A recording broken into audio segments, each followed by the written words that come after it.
We wish you a warm welcome to already the third webinar in a row in a series of webinars where we are talking about family business.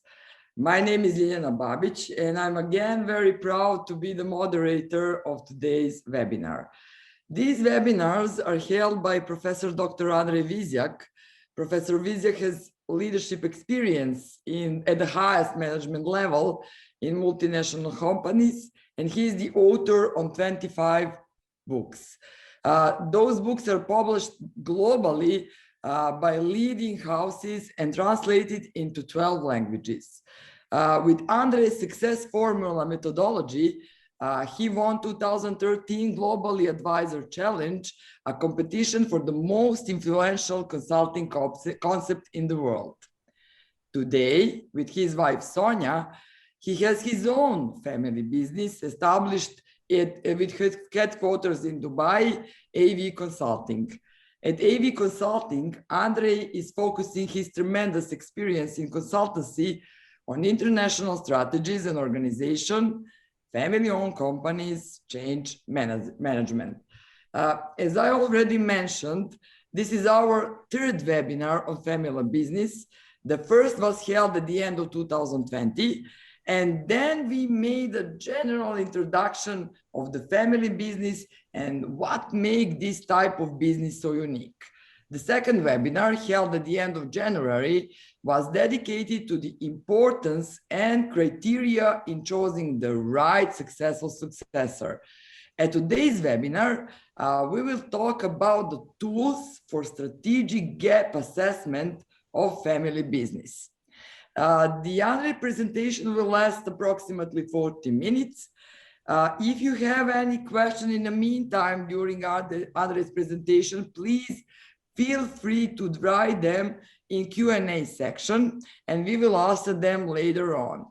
We will also very much like to make this event as interactive as possible. So after Andrej's presentation, you are more than welcome to ask us any question and share your thoughts and experiences also live with us by raising your hand. This is all from me for now. Dear Andrej, if you are ready, the screen and the stage is yours. Thank you very much. Thank you, Ljiljana, for this introduction. So I will share with you today a presentation which I developed together with management partners. So this is a group of strategy consultants coming from McKinsey. They work out of Dubai, and they also leverage now with me together this concept. So the founder of Management Consulting is Amar Shubar. He came from McKinsey, was part of the team which established McKinsey Middle East together with Ahmed Al-Shabrani, also came from McKinsey, and Dr. Andreas Baumgartel. We have also Bashar and Hisham Abdelnour in the leadership team here, and they all like the idea of family business and helped me to make it even more presentable, so more clients can approach to it. The idea of today is to show you first our consulting offering on this, but then also one concrete case from the Middle East, from Saudi Arabia, where we have applied the methodology also in this region. So it is a state-of-the-art consulting toolbox. What we use here, this is not the only consulting company in the world. You know that there are many others than McKinsey, also A.T. Kearney, also consulting group, and so on. They all use similar tools. However, this family business approach, which we will discuss today, it's more tailor-made and a little bit more unique. So selected family business projects, which I was leading the last 5-6 years after I started to develop this discussion. So it's on two sides, on the family strategy, governance, and organizational support. So developing, aligning family strategy, formulating family values and constitution. So this probably, Ljiljana, would be our next topics for the next webinar. Then designing, implementing responsibility matrix, designing and leading family board meetings, designing salary incentive schemes, conduct evaluation, distribution of equity shares, developing succession plans and building capacity, and mediation in conflicts which are typical for family lines. On the family business support, this is the classical toolbox, but again, it is more strategic because family usually don't take consultants for many things, but for the strategic things which involve the future, they would ask us. For example, for international expansion, if they want to make a merger acquisition, if they need financial restructuring or strategic or operational turnarounds, if they need a cost optimization or some process optimization, or what is now in the crisis of Corona important, the group level procurement synergies to improve their supplier position. So what are the strategic challenges which we found out here for the Middle East, but you will compare to Southeast Europe, you will see that there are very similar ones, and also in Germany, where I have also an important part of my work. So family businesses are also here in Middle East an important contributor to the economy. So some highlights, it's 60% contributions to the GDP, 80% share of total workforce, and $1 trillion estimated from one generation to the next in the coming decade. The largest country with the largest, I would say, family businesses is Saudi Arabia.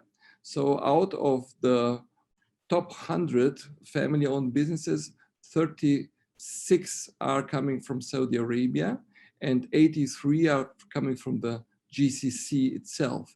So followed to Saudi Arabia is United Arab Emirates, where we have 21 of the largest regional family businesses.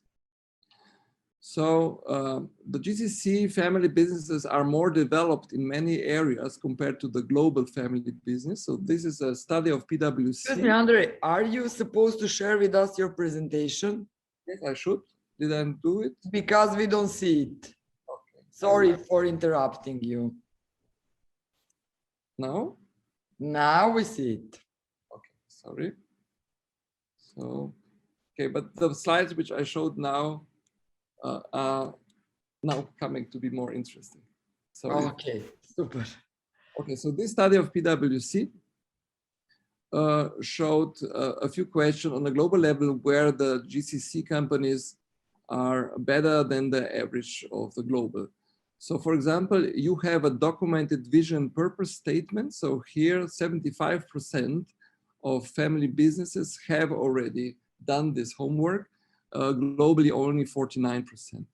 You have a defined code of conduct, here 81% have defined it, 60% in global average. The values of the family define clear expectations for family members. So here in GCC, 81% has, and 66 is the average. You have the family values and mission for the company articulated in written form. So 81% in GCC and 68 average. So you see the family businesses here are not only rich, are also very sophisticated. However, with our methodology, we try to help them to come one step further. So what is about the expected growth? So globally, 34% of the interviewed family businesses have double-digit growth. Here in GCC, only 28%. Globally, 35% of the interviewed family businesses have single-digit growth. Here, only 25. Consolidation percent of interviews here, 28. So consolidation means it's somewhere around zero growth. And negative growth, you see also above average. So the crisis also in the GCC very strongly. Corona has impact here, but also the oil and gas price crisis. So 19% negative growth, and global average only 9. When you look in the deeper issues, we see beside the COVID and beside external issues like prices of energy, that there are business issues and family issues which were mentioned in this surveys. So this was also an Ernst & Young survey which showed similar result than the PwC. So I was quoting on this slide both. So the business issues are especially improved profitability. So 88% of the surveyed family businesses in GCC said they have to improve profitability. They have to professionalize the business. So 72% said this. They have to enhance digital capabilities. So it's similar like in Europe. So 66% want to do this. Need to innovate, 63%, and even change the business model, 34%. On the family side, where we saw that the GCC families have already visions, constitutions, so quite formalized management, they still say they are lacking development skills and capabilities. So 66%, 53% said they are lacking succession planning. So we had this on the last webinar when I talked about the criterion, how to select the successor. So you see here also in Middle East, we have now second generation coming, and the leaders I meet, they are already 70 plus years old. So there will come a biological time where they will have to define their successor, and it's not so easy. And many of them have not yet defined and not prepared for this step. 50% also think about wider diversification of business because the dependency on their core business, what showed now the crisis, was not enough. So what is the uniqueness of this approach that I got this global recognition on it? So it's a very simple way to define the strategy. I call this scale strategy. So many family-owned businesses that have a problem with the scale if they compare to global leading industry leaders. And how did I find out? I studied 10,500 companies over 20 years and identified 6 success factors, which are all related to the scale. So the first thing I look is the scale profile of a company. Then I compare it with the growth profile to see if it's realistic to catch up or which kind of other options there are. Then the growth direction, which shows is a company diversifying or not, if it's internationalizing or not. Then the fourth is unique growth capabilities. So what makes this company unique? Why it could go to markets where there are already other players and be successful there.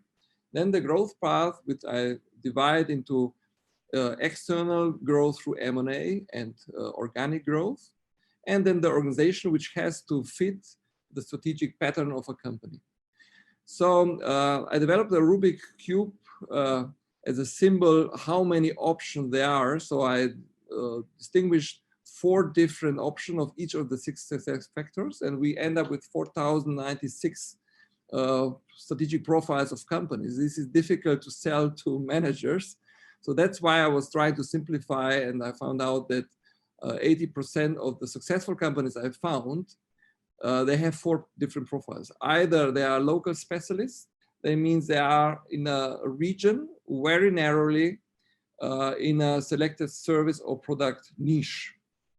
The second one is the regional hero, which is a company dedicated still to the region, but having an overall sector already, so diversifying as a conglomerate into different areas. Then the C is the international champion. That is a profile which stays in a service or product niche, very narrow, but having even global reach in some areas. And the leaders, the industry leaders, which I mentioned, these are the industry sharks. So you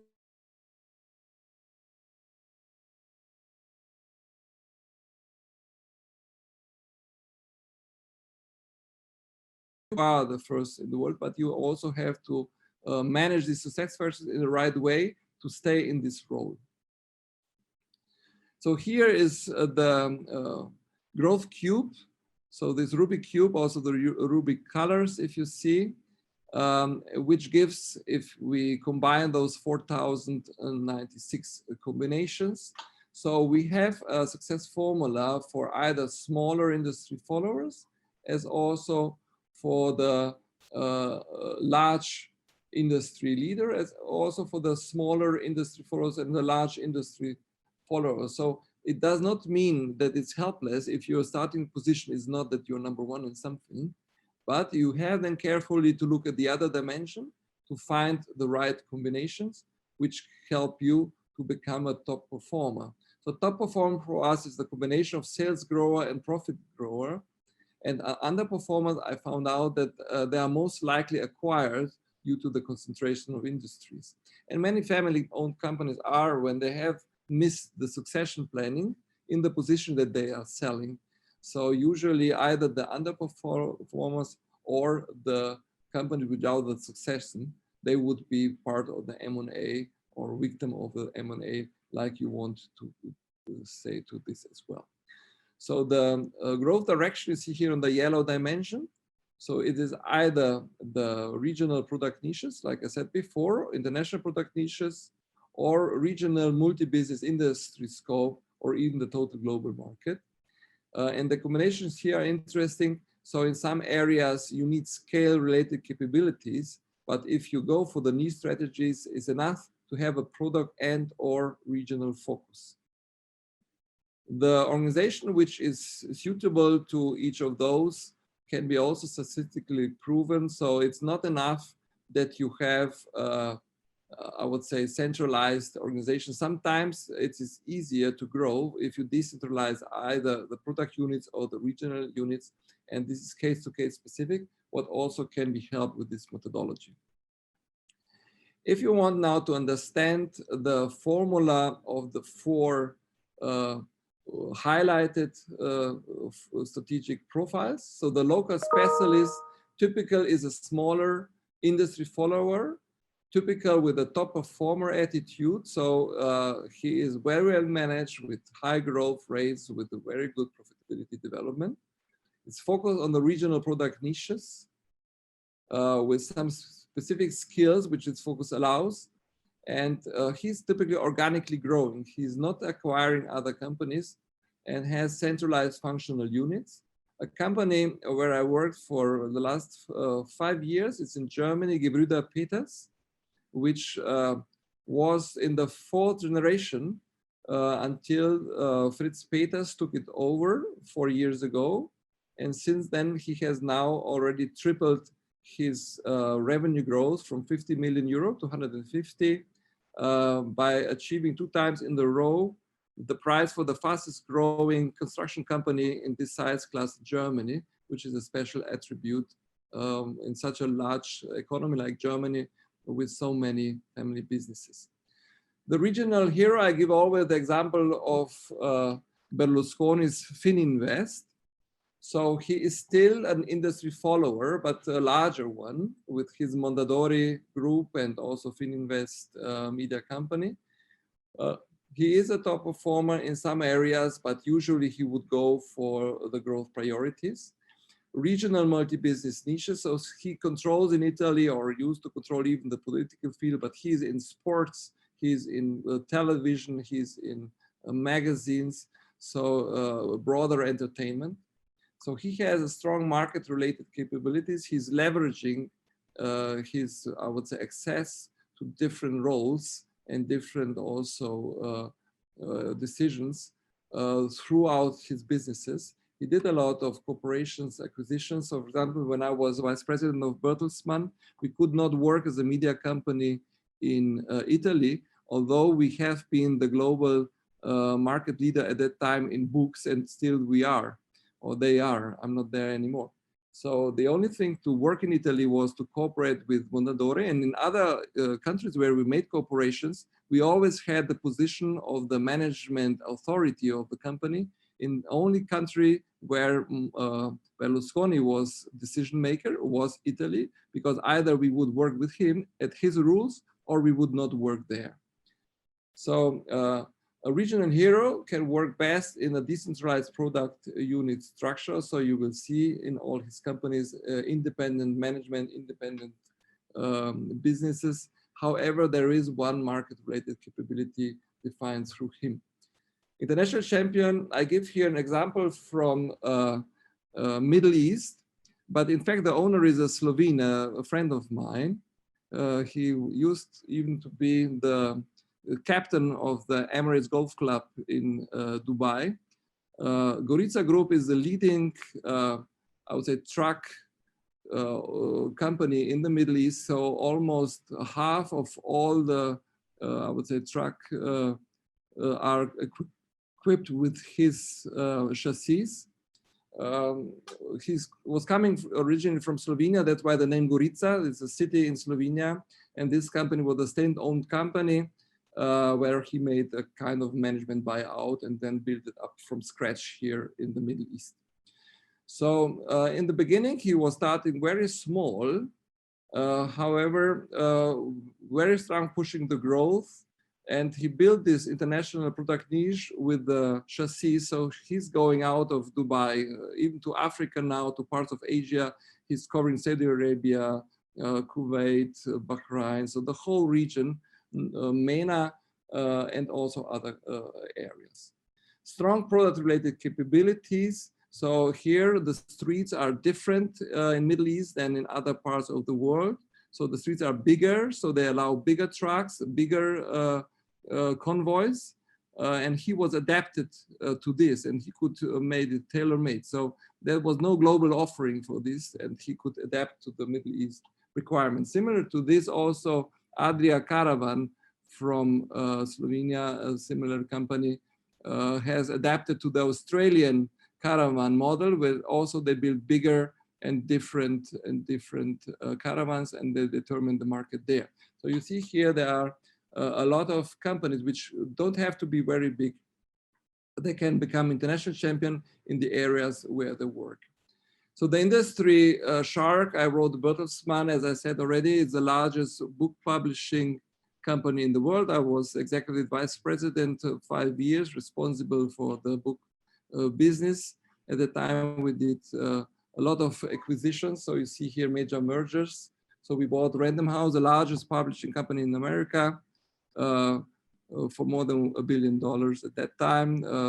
They have also the BMG Music Group, and also in France, leading position. So it's a huge company in the media industry, maybe not so known because it's German family business, and the owner family does not want that the brand Bertelsmann is too much connected with the family. So they would have brands like RTL, you know them from the television in Europe. I think they have 600 different brands they would appear in the market with.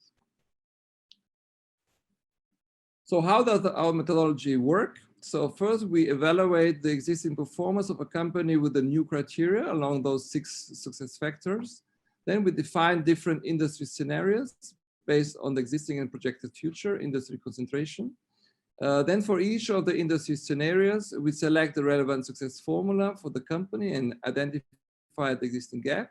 And then we define key strategic programs and projects to help the company transform, set up a program management office, or lead the implementation. There is empirical evidence I did with my research that 80% of the larger GCC companies are regional heroes. If we look at this study here, which went over years, regional heroes are a limited role model or formula through the development of an industry. So every industry through the merger and acquisition goes through a kind of life cycle. And at the beginning, when mergers and acquisitions start, there is an opening phase where a lot of regional companies, 17% of the successful company here are regional heroes, and 63 are even local specialists. They can be very good in such a situation. But through the mergers and acquisitions, most of these companies are joining larger groups.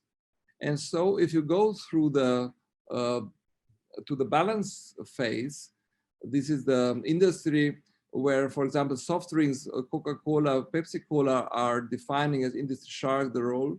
So only some selected international champions, like Red Bull, they would stay successful, but you will not find a lot of soft drinks company anymore, which are local specialists or regional heroes. So that's why I would say every industry we found out that goes through such a cycle. And especially if you have a region like Middle East, where you have a lot of regional heroes, this can be a difficult thing because this will change. And already Corona showed us some changes. if we see here the other trends which show the changes, so recent trends which enable industry disruption and concentration and make this end game very fast and very coming soon are the financial crisis now. Yeah. So we have here 70% of family businesses have experienced a drop in revenue. Same survey, also oil prices, so that they are going down.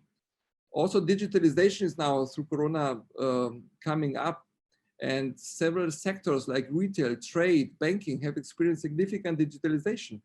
And if you are in such businesses, yeah, either you have to adapt the digital rules or you're out of business, or sometimes you're out of business anyway because your classical retail shop will be not used by people anymore who are afraid of physical contact, and they will order via e-commerce.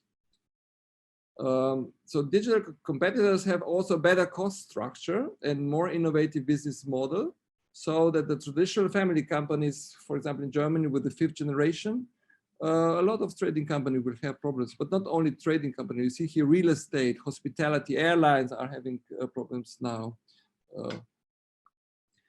Here, Middle East is a specific situation, also regulatory changes.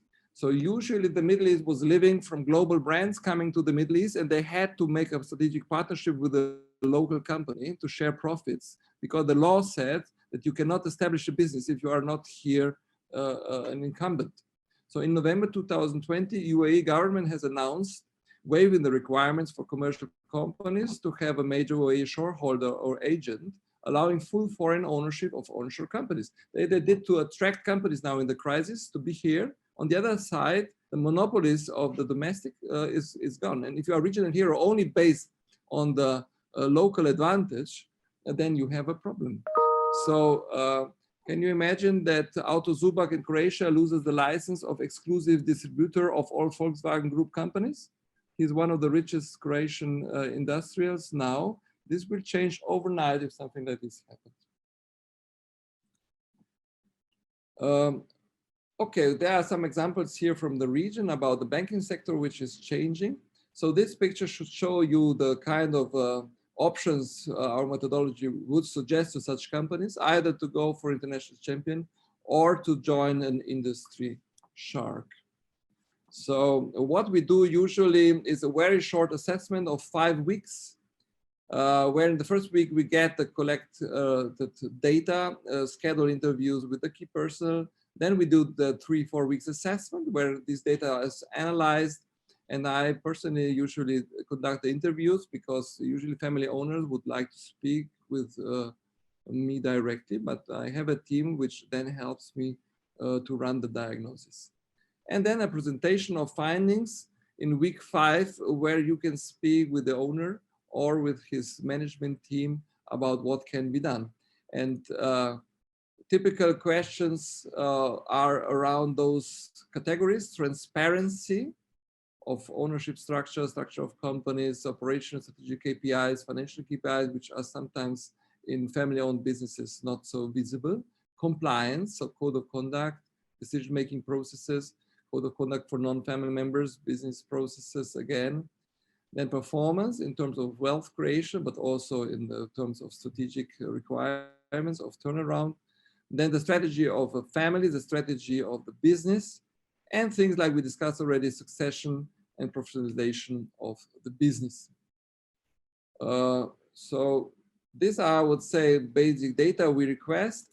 And I would now skip this and come to an example of a company where we did this assessment, so you can see a typical situation. So Liliana, maybe you ask some question if somebody now wants to know more about the methodology before we come to the assessment example. No questions for now, guys. Feel free to ask us anything and to share your thoughts and opinions regarding the family business and the tools that Andrej presented just now. No questions for now, Andrej. You can continue. You will ask me why I did not take an example from the Southeast Europe. So maybe sometimes also for not exposing somebody that he would find himself back. So this example is very generic. I also deliberately changed the industry name a little bit, that it is not so visible who it is. And I took it from Saudi Arabia because it is a very typical situation for here. So this client has a track record of delivering unique values to customers. So it's a very well-established company in Saudi Arabia and other GCC countries. It's more than 50 years of history, diversifying into a conglomerate with the core business furniture, which we will talk about, but also vertically integrated through the entire value chain, offering 26 famous international furniture brands.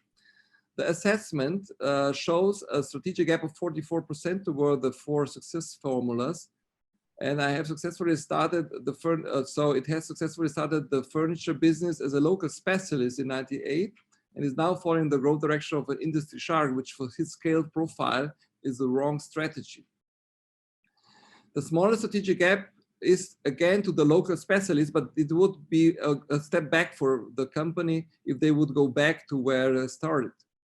So we propose to close the 40% gap to the regional hero profile with focus on Saudi and GCC countries with the furniture business and invest in sleep solution, which is a special offering they have developed, and some complementary lifestyle and products and services. The operational gap assessment shows that the company has 37% gap on the operation side. So here 50% is on the strategic planning side, followed by transparency and governance, both 40%. The total company profitability, debt, liquidity, ownership structure, and sales dynamics is transparent only to the chairman. It happens very often in family-owned businesses that it's like this. Imagine this chairman has an accident or any other problems. How can this family business continue? The general manager knows only 80% of all the business, and the head of business development only 50%. Family board members only 20% of the business issues. So this company without the chairman cannot exist. A smaller operational gap has been evaluated in compliance, 34%, and performance, 22%. As I said, it's a very successful company with a high growth.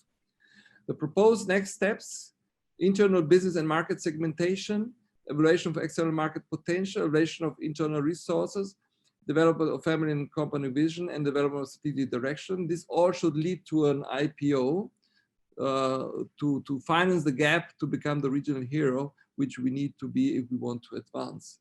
Alternative would be to go back for local specialists. For this, we would not have to finance it through the markets. However, in the eyes of the company, that would be a step back. So you might ask me, does every your project end up with ownership changes? I said no, but it's very often in the family businesses that either you have to capitalize, like I said in the first meeting already. So for example, the leading German family-owned businesses like BMW, Volkswagen, they are all partly on the stock exchange already. Bertelsmann not. Bertelsmann is still family-owned 100%. But also on the top 10 list of the German largest family-owned businesses. So it can be a good strategy, it must not be. Or in some times it can be like Bertelsmann did when they acquired RTL. They took for 100% RTL, they gave them 20% of their own shares, but then they had this buyback option. And in the following year, they would buy back these shares with the initially exchanged for the buying of RTL. So I would say there are a lot of financial moves, but there are also a lot of strategic moves, because if you don't know your business very good, if you don't know where to grow and how to grow, you also will not raise the money, but you also will not be successful at this. So the background now in more details. So the company was founded in 1998 by the group chairman, who was before 14 years a senior leader in Saudi Arabia, in a, I would say, conglomerate of state-owned size. The initial flagship company was founded in the 70s with a construction company, but later then expanded to the furniture. It's a conglomerate, including construction system, polymers manufacturing, compounding production, electromechanical equipment, paper production, presses, separation equipment, engineering consultant, supplier chain consultant, management consultant, also logistics services. In furniture, they have a deep vertical integration. They do polymers manufacturing. They have a manufacturing of different furniture products. They have 6 furniture warehouses, 8 furniture showrooms, 25 higher price furniture retail shops, and 11 low price furniture stores around GCC. They have this innovation of science-based sleep solution, which is a service, and they are building an e-commerce for the Saudi and UAE markets. They are selling as a retail 26 famous international furniture brands, but also in other businesses, they are cooperating with 11 largest, I would say, brands, global brands in those mentioned businesses. So this is a little bit of the structure of people and the growth. So they were growing in 10 years from 50 to 200 people in the furniture business, from 2,000 to 10,000 square meter of showrooms. So this is only the higher price furniture business. In the furniture manufacturing, they were growing in the last 3 years, which they started to build their own furniture. They have an additional line with the lower price furniture stores where they're also expanding. And so in the total furniture business, they are up to 500 employees by now. The opportunities are increasing demand for e-commerce and teleshopping. So if they have retail shops for furniture, you can imagine many people are afraid now to go to shop. They will order online. There is also an opportunity, growing demand for home office furniture, because a lot of people are not working from home.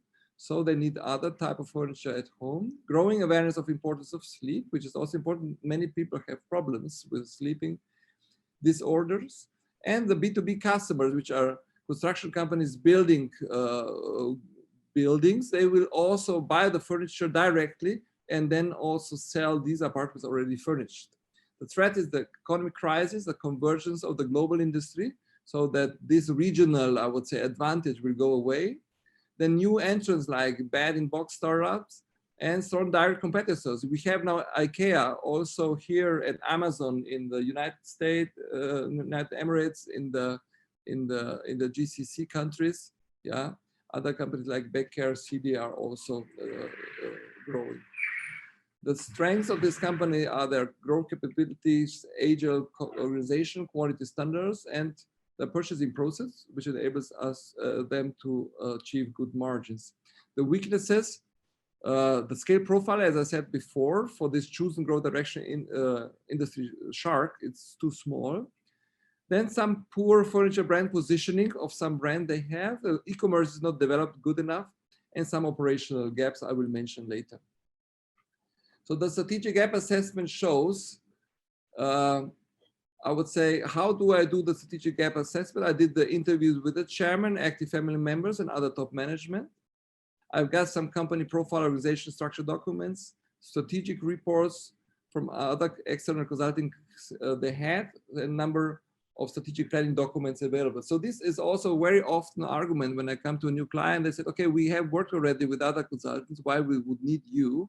And I just say, okay, if you want to successful, then you will choose this methodology, because this, what you did, is the basics for what we did together.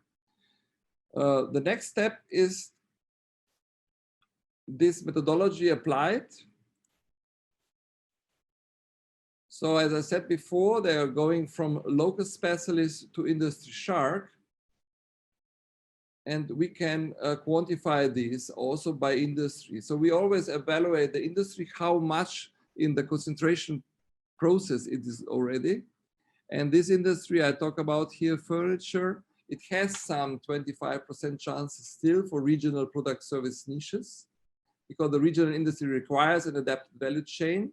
There are some specific products here in the Middle East which you need and you buy in furniture shops, like for praying or other type of clothes which you use furniture types. Regional industry protected by local country legislation still. So the UAE law is still not in Saudi and other countries.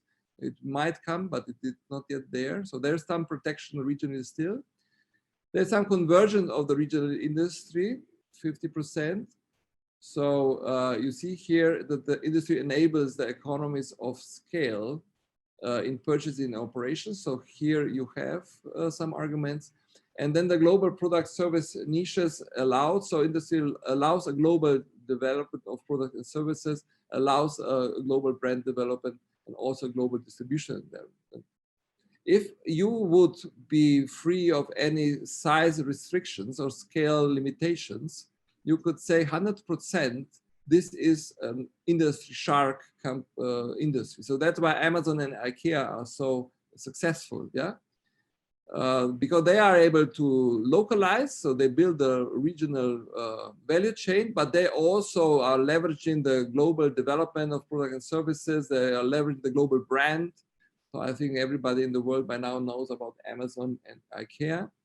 And the industry allows a global distribution development as well. So you order and then you get from somewhere, from any warehouse in the world. And this industry enables economies of scale in purchasing and operations. So I can quantify with these methodologies the gaps, and I see here 40% gap as regional hero, as I said before, 58% gap as international champion, and here defined in MENA terms. So even for MENA, they don't have this exclusivity that they would say we are dominating some niches. And the industry shark is a smaller gap, 51%. However, due to the size, limited size, is no chance that this company will be a future Ikea, because for this it's too late. If you quantify the growth profile, it's not possible anymore. So what are the strategic implications? To focus on Saudi Arabia with the non-furniture business, to focus on Saudi Arabia and selected GCC countries with the furniture business, to develop e-commerce, B2B, teleshopping across Saudi Arabia and selected GCC countries, to become a local specialist with the focus on sleep solution, so to offer their services which are unique, and for the regional hero to invest into sleep solutions and complementary lifestyle products and services on a broader base. So this is a immediate assessment result, but we can go a little bit deeper in the different areas. So the scale profile most suitable for local specialists. So in the furniture business itself, they only have $30 million, which is not enough scale for other options. The growth profile is very good. This would allow all the 4 options. The growth direction shows a high diversification within furniture. So they're doing production and retail of mattresses, linen, bedding accessories, kitchen furniture, cabinets, walk-in closets, wardrobes, as well as retail and lazy boy, covering several other industries in Saudi, construction system, polymer manufacturing. I mentioned them in the beginning. So they are really diversified light industry shark. They have some unique growth capabilities, 17,000 square meter factory for crafting high quality mattresses, operating craftsmanship of 150 specialists in line with the world-class standards of German machines. The only factory in the Middle East that has a license to produce mattresses under 3 international brands, and also strong retail presence in Saudi with 26 showrooms in all big cities, Riyadh, Dammam, Jeddah, Essa, Jubail, Qasim.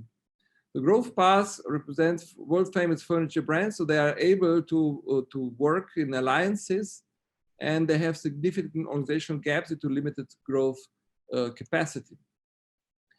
So if we look here, the strengths profile, the top 3 position in the regional industry, more than $10 million annual revenue. So they are very well equipped for this. So this is a 0 local specialist gap, but they have weaknesses in the other profiles.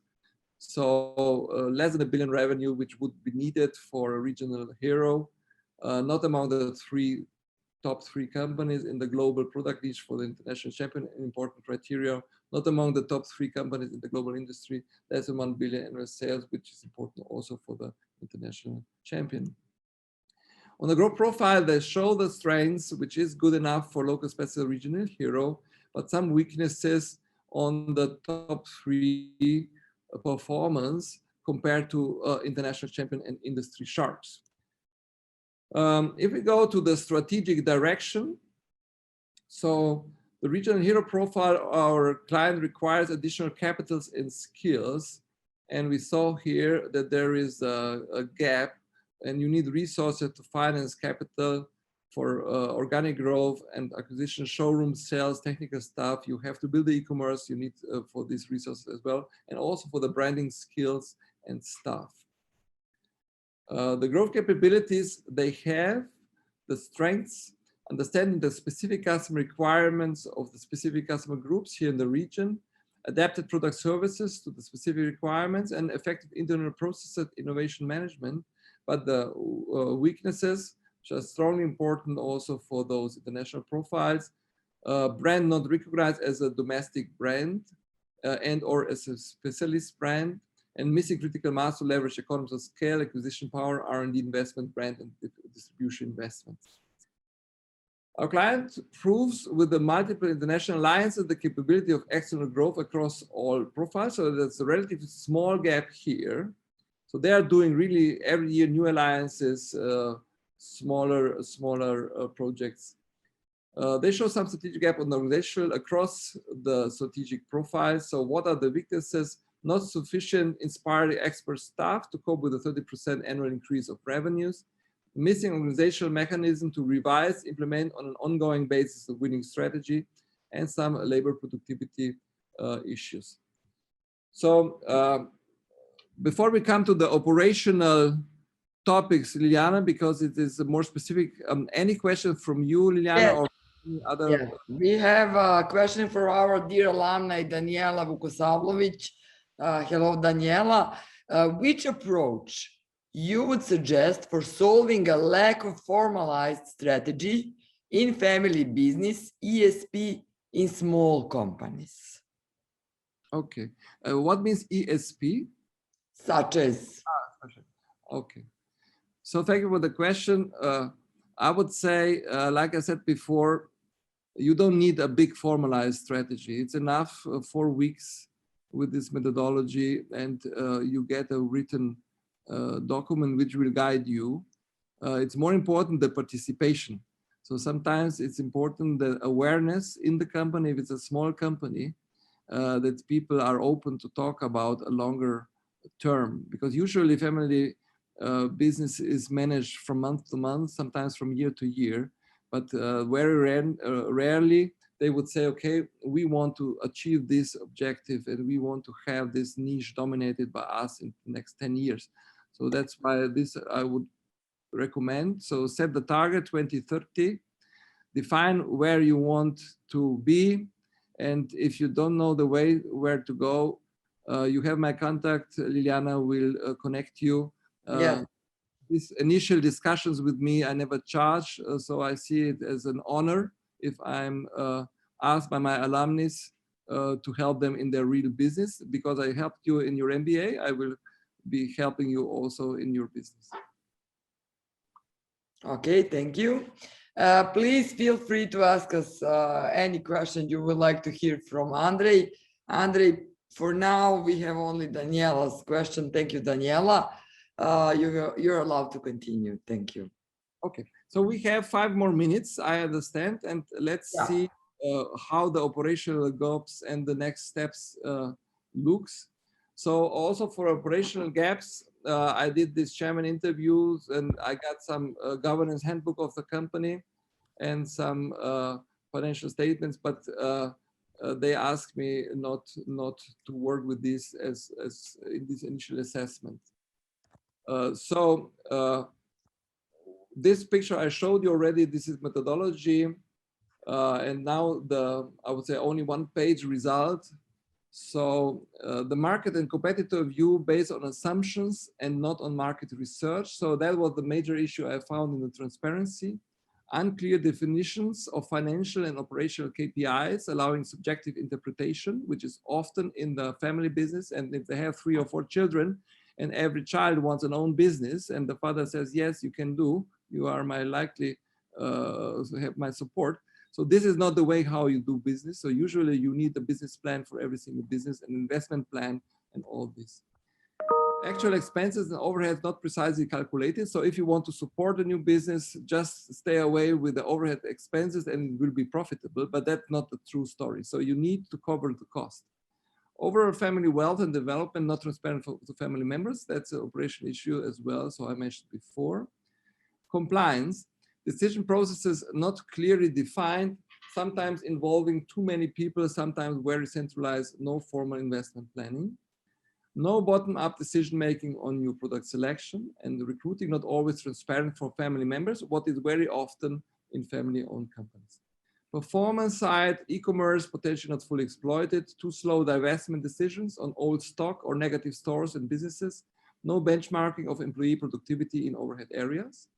On the strategy is missing the 5 years business plan. And the governance, no written family constitution, no formal time plan with clearly defined areas for family leadership and ownership succession, production unit managed as profit center and not as a cost center, no formal controlling function, gaps in HR function, and no internal audit function. So these are very hands-on, very clear things they can work on after this assessment. In percentages, you see here the 37% operation gap, 50% is the strategic planning gap, 40% transparency, 40% governance, 34% compliance, and 22% performance. And here I have detailed also the individual gaps on a more level. So what is our proposal for this company? Internal business and market segmentation, evaluation of external market potential, evaluation of internal resources.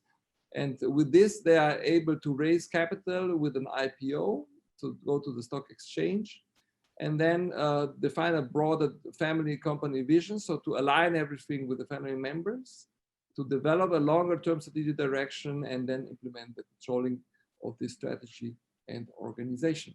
So that was my topics for today. As I proposed Liliana for the next webinar, we make the family constitution, because I think this is something which has to be combined also with family values.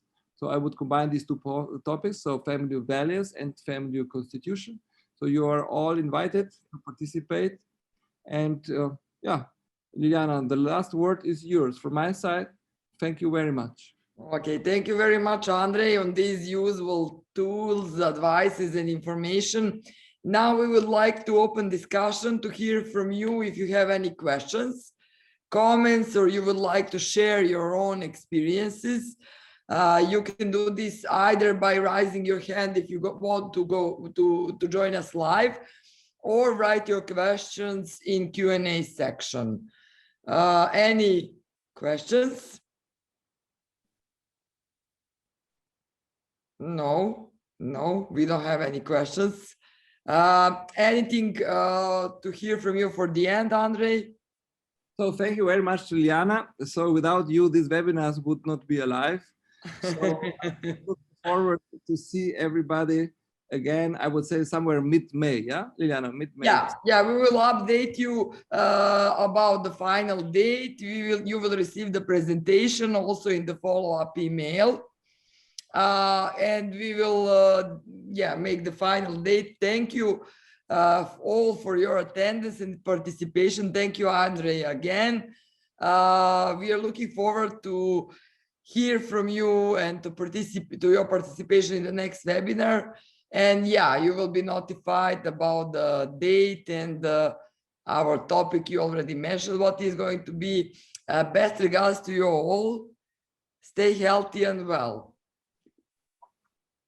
Thank you very much. Bye-bye.